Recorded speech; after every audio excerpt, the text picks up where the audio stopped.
All right, welcome back to Radio Wasteland, the best in paranormal talk radio, past, present, and future, also including all other talk radio programs that will ever or have ever existed.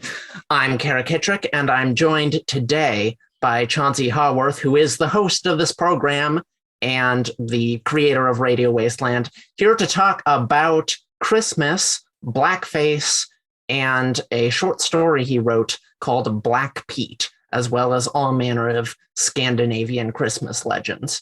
Chauncey, what are we talking about here? Well, thanks for having me on, Kara. Yeah. Well, the other guest canceled at the last minute, so we thought, let's bring in the guy who runs the program. Who do we got around here we can huck a stick at? Yeah, let's get Chauncey. Hopefully our listeners will forgive us. Well, I'm basically, I think there's a big crossover between horror movie fans and paranormal. That's how I got into paranormal. Was I'm first and foremost a horror fan. And you're a horror movie fan. Yes, and Christmas has always been my second favorite holiday because it's so dark and creepy.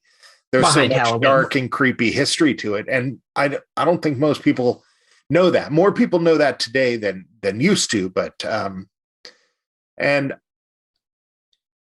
a lot of that has been stemmed from this kind of like paranormal thing, but I don't think people realize the dark and creepy history that's like also beyond the evil characters or the followers of Saint Nicholas and stuff like that. Like ghost stories were always a part of it, and trick-or-treating was a part of it. There was a lot to Christmas that's dark, and I like dark stuff. Yeah. Well, so the story itself is basically, let me see if I have this right, the story of a child living in a very old-fashioned town that has its own idiosyncratic sort of Christmas legends, and their parents warned them about Black Pete might come to get them if they don't sort of shape up with their Christmas behavior. And in the end, this monstrous black-skinned being with like sharp teeth does in fact come and get him. And he narrowly escapes the demon that Santa sends to punish bad kids. Is that about the size of it?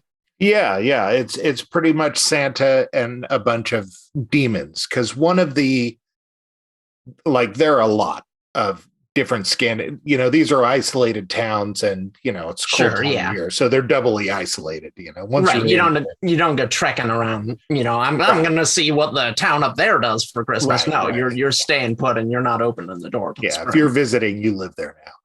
Yeah. And one of these is that Santa enslaved demons and uses the demons that he's enslaved to help him bring all the joy to the world as their kind of penance or one. So that was the part where they're all these, demons. So they all kind of have a similar look because they are all demons. But that's where I pulled that from. And I thought that was a really cool sort of way of putting it. Because over the years, as I heard of Krampus and stuff like that, I'm all, why is Santa's such a nice guy? Why is he hanging out with this guy? This guy's obviously a jerk, right. So it's like, he's got horns. Right. So I felt the enslaved thing really sort of. Yeah, that's some deep Christmas folklore. Now so we're talking about Scandinavian legends here, right? For the most we're talking about this idea of Santa enslaving demons. When and where does that come from? Most of these come from Germany and Austria.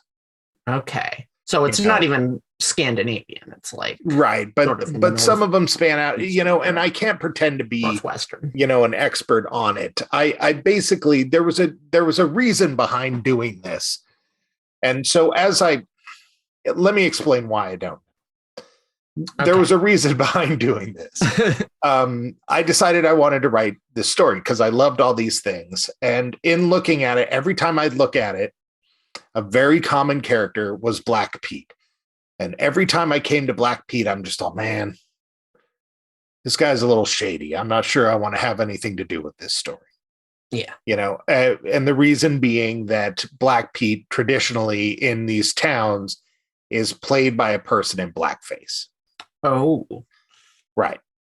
And so I would look at these and it was all just so cool. I'm just, oh man, this is like imagination heaven. And then there's always the guy there going, hey, I'm in blackface. And I'm just all like, oh, I don't know about all this. Right. So you're loving the sort of weird, wacky, occult Christmas horror, and then bam, you're hit with a dose of blackface. Right. Yeah. Who wants to be the blackface guy? Nobody does. Right. Nobody does. So you decided to write a short story about it. Okay, there's a reason. As you read more into the character of Black Pete, it was like in the 18th century or 1800s that he was first portrayed as a black Moor. Prior to that, he was never portrayed as anything other than like a black-skinned, like demon servant of Saint Nicholas. And so from like the 1850s on, he's been portrayed as somebody as a black person by white people in blackface. But his history goes back a little further.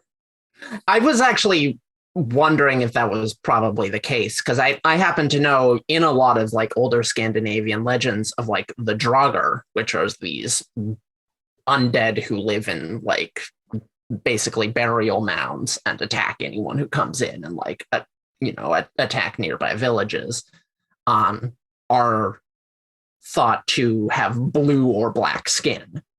And this is a much older legend than like the slave trade. This is like a legend from, the 1100s or something.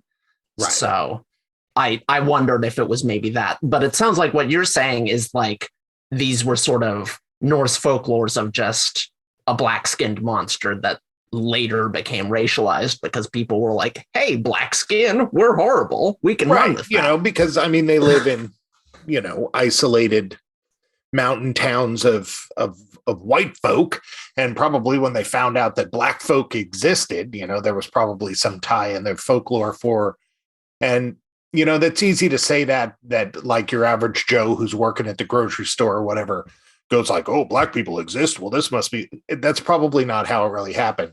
How it really happened was it was a specific writer rewrote the tale with illustrations of him as a black Moor. And so now that gets around and that changes everything. So I look at it and I go, man, I just hate this. Every time I see this, it ruins my imagination train. So I was glad because basically for like the last 10 years, I do this. I read into it every Christmas because I love it so much.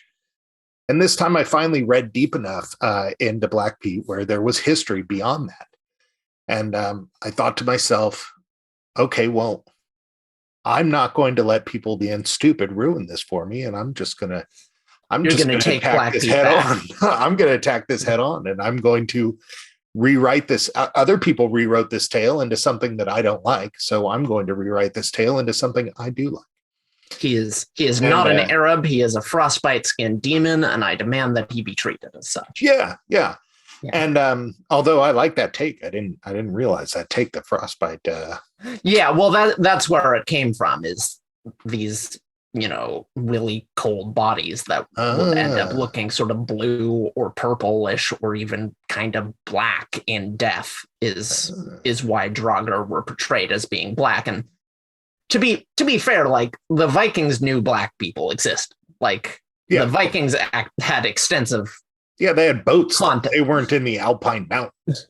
Right. Yeah, they had extensive contact with people in Africa, the Middle East, whatever. There were even like black Vikings. But this is ideas of race,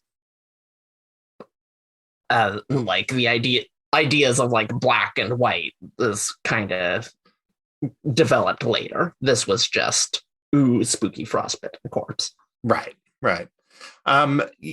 So as I did that, this is a little off topic here, but this is, I'm curious about people's thought about this. For one, I was like a little nervous, Sure. To write this because I don't want people thinking like I'm okay with mocking other people or something. I mean, I mock my family, but that's about it. It sounds like you kind of wrote this for you. I did. Definitely wrote it for me, but it did get me to thinking about the character Black Pete. And so in a lot of these towns, apparently, there's a big pushback trying to get rid of this character. Right. But there's whole holidays of this character coming through the streets and throwing candy to the kids, and they all love it and everything. And I was thinking, like, now this is a totally potentially shady thing to say, so correct me if I'm overstepping, but I think it sucks that all that fun would be taken away because people were jerks. So It's like, I like the idea of it was rewritten to become something terrible. So rewrite it to become something not, you know, and I'm kind of two minds, but like, I agree. I think it's sad if like this is a legend that goes back, much longer than like colonialism and European slavery and stuff. I think it would be sad if we couldn't find some way to, like, I don't know, make it not just a racial caricature. But I can also rewrite it into a deer monster if you want. Yeah. Rewrite it into a giant ladybug or a whatever. I don't care. That all the kids care about is that some character is going to come running through the streets throwing them candy. That's the part that you don't want to ruin. No.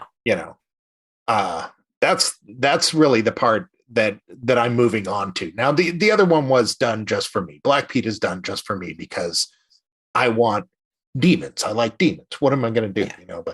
But as far as like the celebrations in these places, they're trying to cancel it and put an end to it. And I would like to see them claim it and get a different character in there and keep hucking candy at kids. Yeah, you don't want to cancel it just because the taste that's going to leave in people's mouth is, oh, we can't have our holiday anymore because of political correctness gone amok. And it's like, no, that's not really what's going on. I think there's a way to do this that's more deft, but who knows? And neither of us are, German. I'm pretty ignorant about all of this, so maybe there's more to it than that. But that's kind of my take with what little I know. Oh no, absolutely. But all of the world was created by somebody's idea. If you're a believer in God, God did not decree that every corner must have a stop and sip. Basically, society was created by humans. And a lot of this crappy stuff, if you don't like it, you can just change it, get rid of it. Make it something better. It was created that way by some jerk. Now you can come in and be a not jerk. Now, don't get me wrong. Don't use that for your stupid Halloween costumes. That's not what I'm saying. God. Yeah. But, Black Pete is only one of the characters in it. So Santa, in a lot of these places, going across all these places, typically has 1 to 4 traveling companions. Wow. And, so I chose 4 4 companions of St. Nicholas to use in the story. Black Pete is got Old Man Whipper. Old Man Whipper, and Belsnickel and Black Pete. Right. And Old Man Whipper is one of the variations. Like the Beatles. Is one of the variations of Krampus. Krampus is a big demon with a wicker basket and a stick. Some places have multiple Krampuses. I mean, all the way over to Russia, they have Baba Yaga flying around in a basket using a broom as a steering rudder to huck kids in. There's a lot of variations of them. Old Man Whipper is just one of them. And I just liked him because he just had a long sticking out tongue. And I felt if I went with Krampus, that was probably a little much coming out of the gate.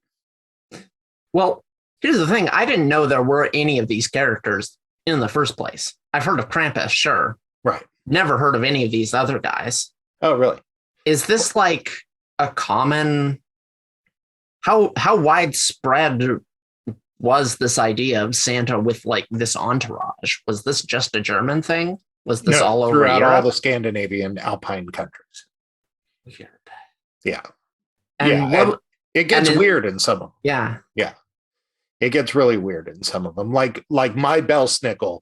Belsnickel more common. So have you ever seen like pictures of Santa Claus and there's Santa in all his gold robes and red, right? Sure. And next to him is another bearded old man in like just a drab robe. I haven't actually seen that, but you said it with a lot of confidence. Okay. So that's one of them. There tends to be the royalty Santa, the sort of humble peasant Santa that's his servant. And then the baddie that comes along for the bad kids, and then the watcher. So here we have Black Pete watching. And then Belsnickel sort of decides. Now, Belsnickel and Old Man Whipper. So Belsnickel. Okay, there is a lot here. So Belsnickel more commonly is displayed as like a mountain man with a beard covered in furs and stuff like that. And he, in my story and in several of them, makes the choosing. He's sort of the naughty nice list tracker. Sure. Right. In some stories, he's also the bad guy. He's also the Krampus figure. Because remember, we're dealing with anywhere from 2 to 4, so it can be spread out. Right. But in some cultures, Belsnickel is dressed as a woman for some reason. Okay. But is a guy who is dressed as a woman? Yeah. So Belsnickel's just in drag? Yeah. Good for her. Right. So I went with that one. So you gotta. You got it, right. Yeah, I imagine him as being a solid black demon like Black Pete, but wearing the gold dress from Belle at Beauty and the Beast. This is what I imagine him. And so Black Pete basically reports to Belsnickel, again, a real character who comes through and picks. And there's several ways that Belsnickel would pick. And one is, he's got a switch and he would tap on the windows of the bad kids. All of this comes from something. What does that do? All of this comes from something. It's some like drunk ass jerk of a dad who started this. He went outside his kids' windows and tapped on there and thought it was real funny and traumatized his whole family, which spread for generations. I believe that. Where was I?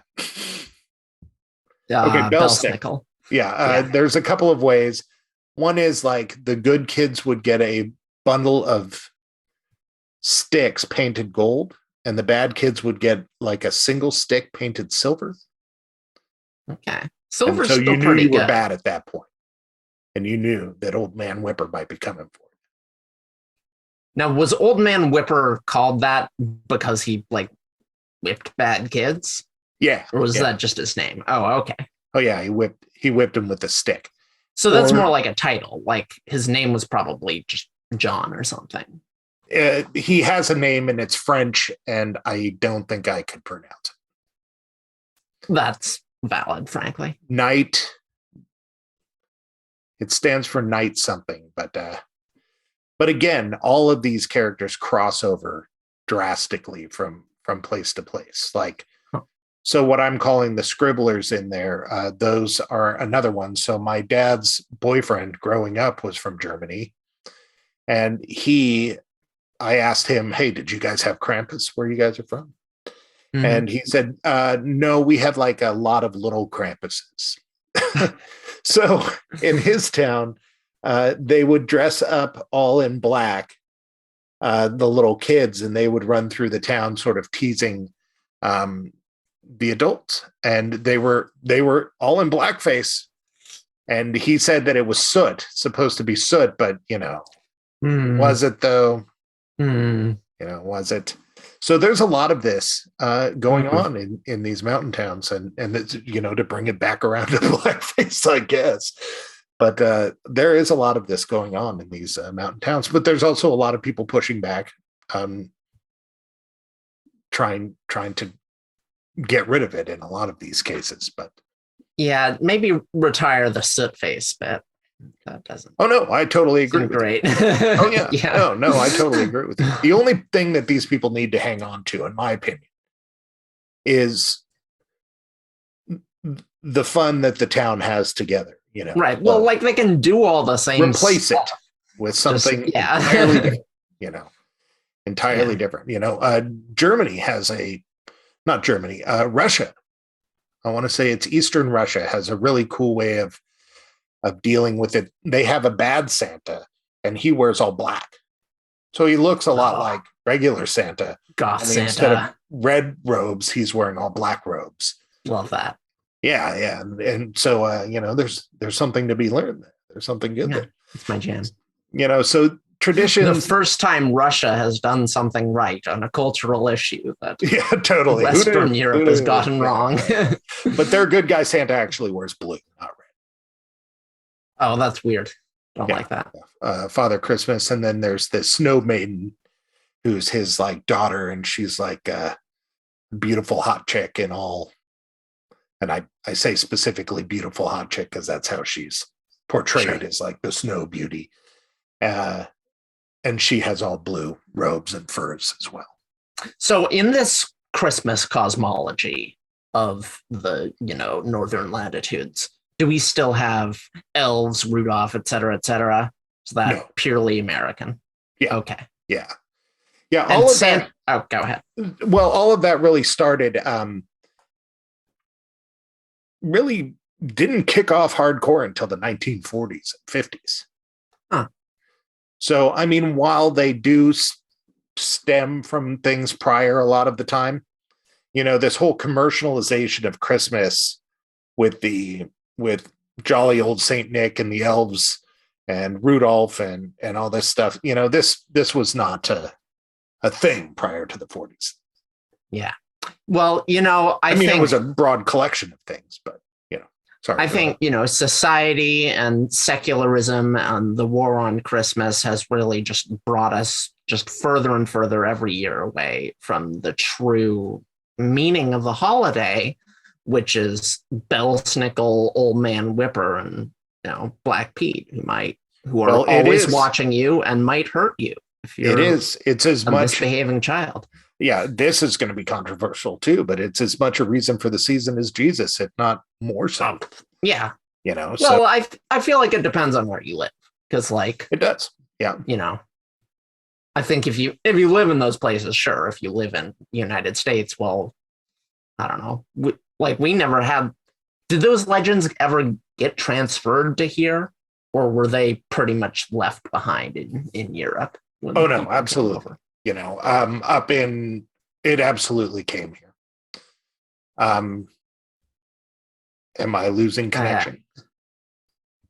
I just got a warning that my internet was unstable. Yeah, you froze for a second there. Well, it's snowing here. Oh, is it? Mm-hmm. Yeah. No, it happened like you would expect it to happen. That as people immigrated here, they all happened, but the nature of the United States has always been a little more melty potty. Sure. And that's how we ended up with these sort of collections of our own American history that's now spread out to the rest of the world of what Christmas is. So yeah, we definitely had them in Wisconsin and Michigan, Pennsylvania, all through places that were sort of heavily populated by immigrants from Germany. From Europe. Right, European immigrants. And, this is by no means just an Alpine thing. Black Pete is celebrated in France. Really? Okay. So it's also in Western Europe. Pete, or I don't know how to say black in French, but ZWIET. I've heard that before. I think it is like Zwart or something like that. Yeah. You just brought up the term cancel culture. And wait, I did? Yeah. Oh yeah, I did. I was joking, but go ahead. But no, I think it does fit. And, I think, the world is like, oh, these lefties are crazy or these righties are crazy, but at least a person on the who thinks a little more left, when people are crazy in this cancel culture world, unfortunately, it is built off of like a 10% mark where they're absolutely right. So it becomes difficult. It becomes difficult when people say, oh, well, you need to get rid of this, that, and the other thing. And I think, oh, well, we do need to do something about those things. But then other people are just, oh, burn them to the ground. And like people are just all like, no, that's not what we're all saying. What we're saying is, and, I want to make sure that history is not forgotten. It doesn't have to be the situation. Traditions can change. But, they do all the time. You can't burn history to the ground. There has to be a place for it. And go ahead and change those histories. Change them all you want. Come up with new traditions. I mean, look at your own family now. I mean, my family right now has entirely new traditions. And while we look at the old traditions, we go, that's the way it was, but that's not the way it is now, because we're not going to do those things. And I'm not even talking on a race level. I'm talking on a pure microcosm of a family.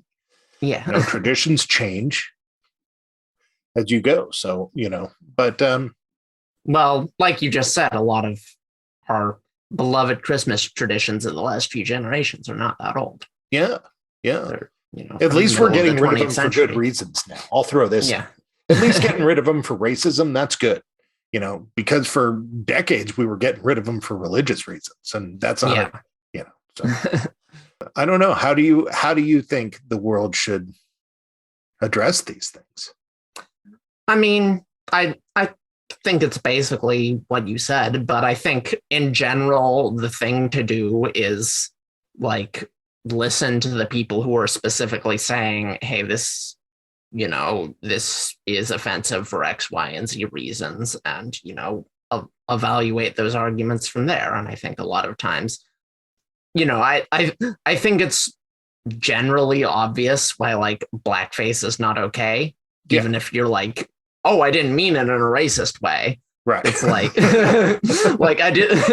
No, well, people are like that. People are like, well, it's not blackface, it's Black Pete. He is a demon. And it's like, okay, but it still looks like blackface. And, I think generally given the 500, 600 year history of just extreme racism and brutal atrocities perpetuated all across the entire planet by white people, like the least we can do now, the absolute least, is just like, don't fight tooth and nail for like stupid stuff that doesn't matter, right, that doesn't exist. Right. We all generally we all collectively, okay, so a lot of people have a lot of religions, and I appreciate that. That's a different conversation. Here we're talking about magical fake beings at Christmas that do not exist. Right. So if someone has a problem with Black Pete, like because it looks like minstrelry, it's like, yeah, okay, fair. All right. Introducing Purple Pete. Right. Yeah. He's purple. Just change it. It's all made up. None of it's real. None of it's a huge evil grape. Right. Yeah. Well, and I think, I don't know, like I think with a lot of the problematic part, right, is the blackface. So I just don't do that. It's not that hard. Like I would argue in general from my own life experience that it's easier to not do blackface than it is to do blackface. Yeah. So you don't have to apply all the makeup and stuff. I think I don't do blackface every day of my life. I really don't do it solely because it's easier. You know, if they came up with a way that I could just like wake up and be like, bam, maybe. Yeah, okay. I'll quote you on that during your 2028 presidential bid. Have you ever seen that segment is going to be played 24/7. Have you ever seen that show Big Mouth? No. It's like a cartoon about kids coming of age on Netflix. No. Well, I never get your references, Chauncey. I'm sorry. Well, there's a scene in it where the dad's just all like, racism is wrong unless we've done it for a long time, at which point it becomes tradition. Right. You know? Yeah. Right. Like, and I feel like that's kind of this situation that people don't have enough foresight to see how drastically traditions have changed over the years, even in their own lifetimes. So keep changing it. Yeah, and I mean, I think a lot of this is just people in general are very unaware of like history. Mm-hmm. And you know, the stuff that we get taught about like racism, just speaking in the United States here, not even in Europe where I don't really even know what it's like. It's like we learn about slavery and we learn about Jim Crow and we learned and there was Martin Luther King and everything's better now. Right. Yeah, I didn't even learn about Jim Crow, really. Right. So it's like, and if it's like those things are the absolute like tip of the iceberg, you know, they don't teach a lot of stuff, which I would argue is really like crucial for Americans to learn about like COINTELPRO or like in the 50s or like the history of sort of how indentured servitude became slavery, like the roots of racist ideology or like stuff about like we talk about colonialism, but it's all in a very sort of sterile, like, you know, the Europeans didn't know any better and they killed off all the people in this country or that country, like practically like they arrived. It's always said the Europeans arrived in this place, not like they attacked this place and they like ethnically cleansed its citizens and then enslaved the rest, right? Like it's never. Colonialism is just another way of saying proto-imperialism, you know. So it's I mean, it is imperialism, right? You know, like, it's like the British Empire. It's just kind of like back in the old days when they showed up in wood, you know. It's like.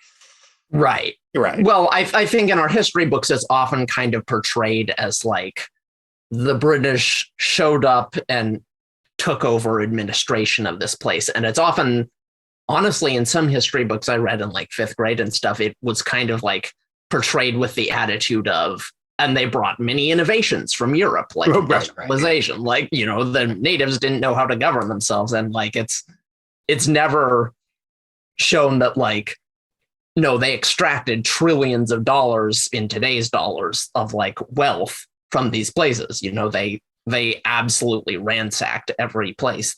Like, for instance, the British popped up. Right. Well, the flip side of this that is getting off topic, but is like, you know, if you want the history of how you got to stand in the world that you're currently standing in, the innovation coming in. And so, because some of that's true, you know, I mean, there wasn't a lot of smelting of iron and stuff like that going on. And that's true. You know, it comes in and that's a part of the history. But you know, what you're saying is I totally agree with. And I would wrap it up in, if you take a U.S. history class and you don't learn U.S. history, right?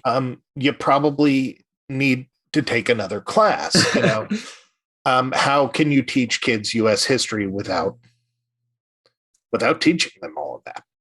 You know? And so that's my issue. I keep hearing these arguments on the radio, and they're just, they're teaching our kids this, that, and the other thing. I'm like, well, if that's true, don't teach them just that, because that too is only half of the story.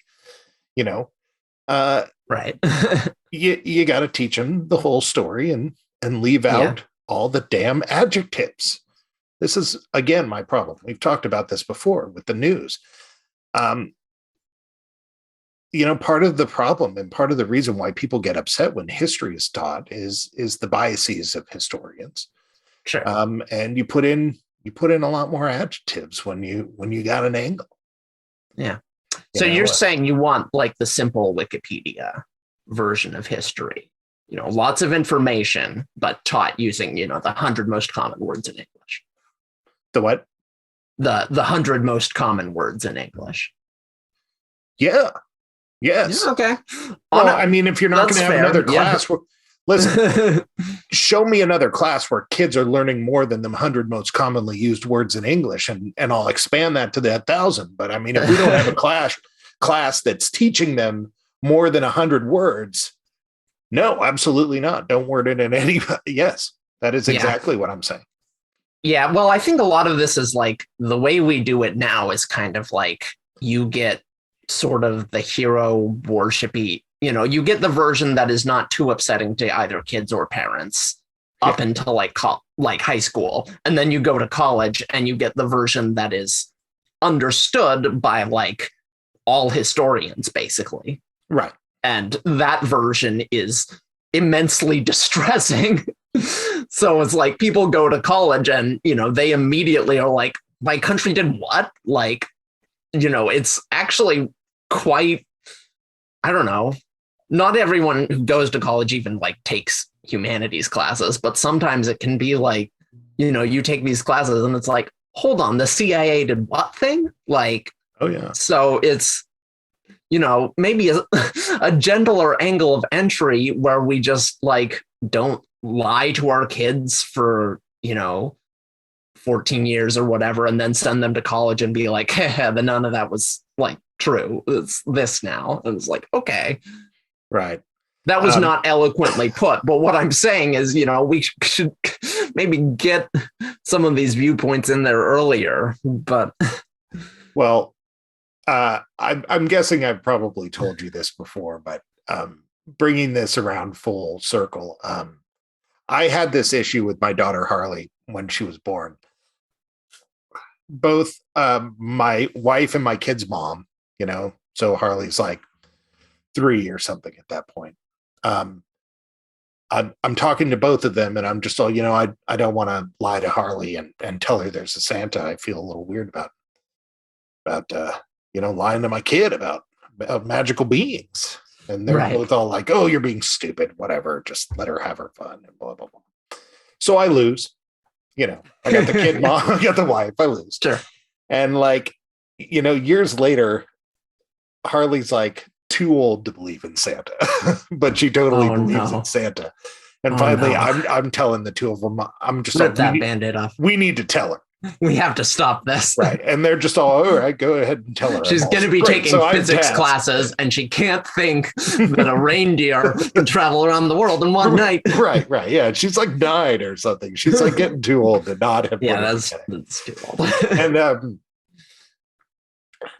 And so it gets tasked to me to break this lie to my daughter that I was forced into keeping, I'll tell you. Mm-hmm. And so I love a movie called Chasing Amy. I love movies. And so like movies? I draw a picture. Oh no, I straight up tell her. So I don't mess with her first. I straight up tell her. I'm just all, Santa's not real. We were just telling you that it's all coming from us, and we love you. And she's all, oh, okay. And she's just all like, and watch a little Easter bit of magic die inside her heart. Yeah, no, she dealt with it perfectly. No, she's okay. And the Easter bunny, and I'm all, yeah, no, also not real. Tooth fairy, no. The gnomes, okay. They had a thing at their school with gnomes. That's a whole nother story. Gnomes aren't real now. Yeah, and so I think she gets it. We're all good. We just had the conversation, and she's totally fine with it. I'm all right. Well, I guess she already knew. And so you can't half-ass the deprogramming. I can't just leave well enough alone. So from this movie, Chasing Amy, I'm joking with her, and I draw a picture of $1 in the middle of the thing. And I draw a picture of a snail, and then I draw Santa Claus, and then I draw the Easter bunny, and then I draw the tooth fairy. And I put it down, and I say, which one will get the $1 first? And she's all, well, the Easter bunny, because it's a bunny. And I'm all, nope.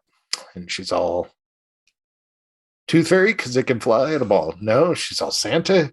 And I'm all, no, the snail will get it first. And she's all, what? And I'm just all, well, the other 3 are figments of your imagination. Oh, God. And she looks at me and she's all, "You're lying!" And she just screams and starts crying and runs up to her room. And I'm like, oh my God, what have I done? And I fully just destroyed my daughter, who is way too old to believe in Santa. Oh God.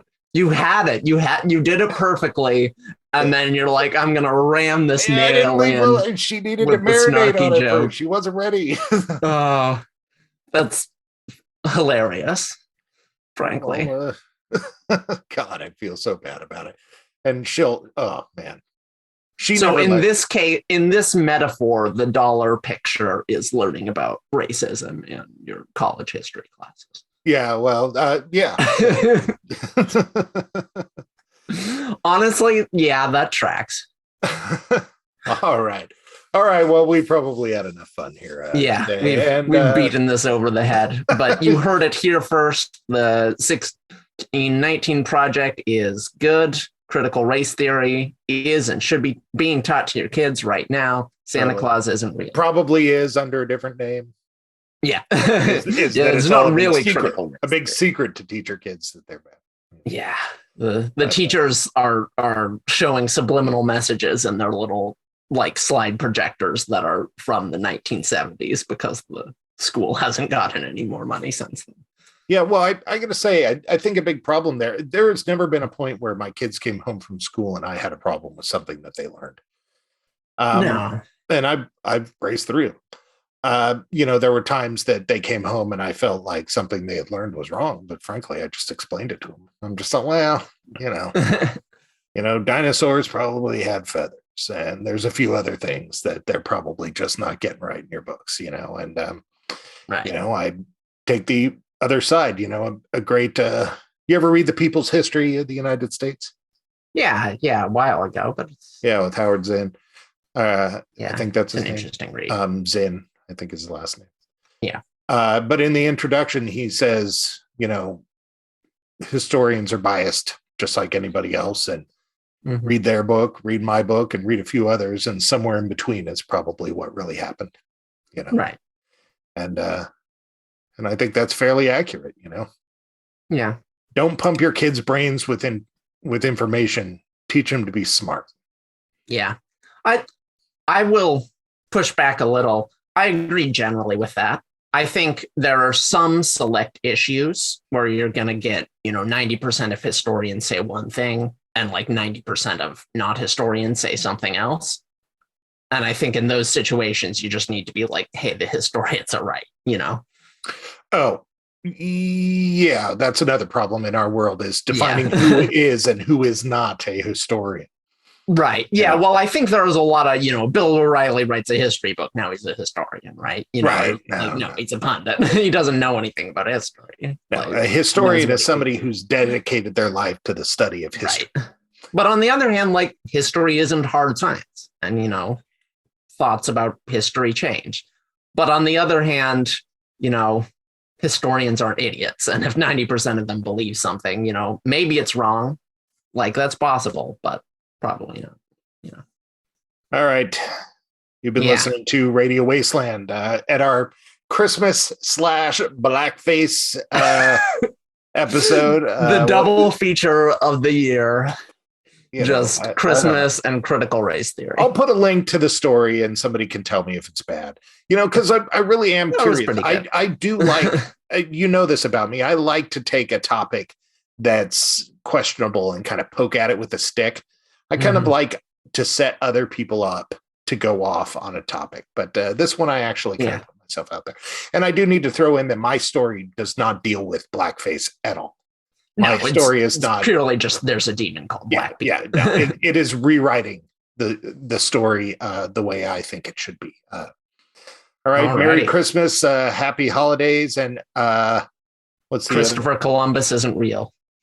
He never but he'll always live in our hearts. He never set foot on the mainland. That part's true. That is true.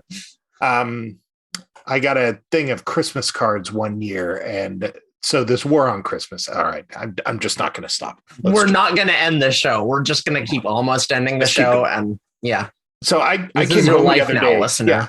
I came home the other day to my wife and I'm just all, for all the talk of the war on Christmas, I do not see a lot of it in my day-to-day activity.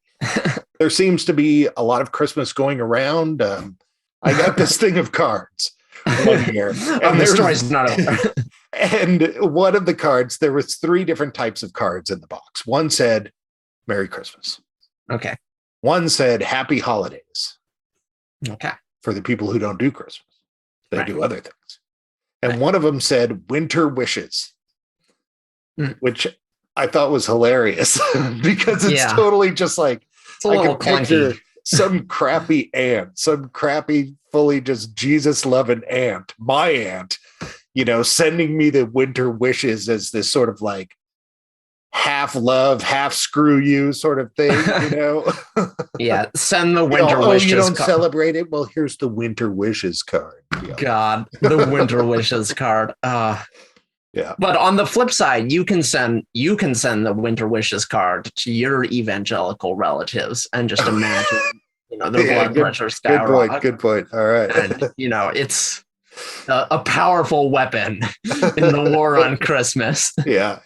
A devastating new device is being employed on the front lines. That just takes holidays. The winter wishes card. Enjoy the cold. Oh, God. All right. Yeah. You've been listening to the wishes for firewood. All right. This is happening. You've been listening to Radio Wasteland. And what do we have to say to our audience, Kara? Winter wishes. Happy holidays. Winter wishes. Okay. Wishes. Okay.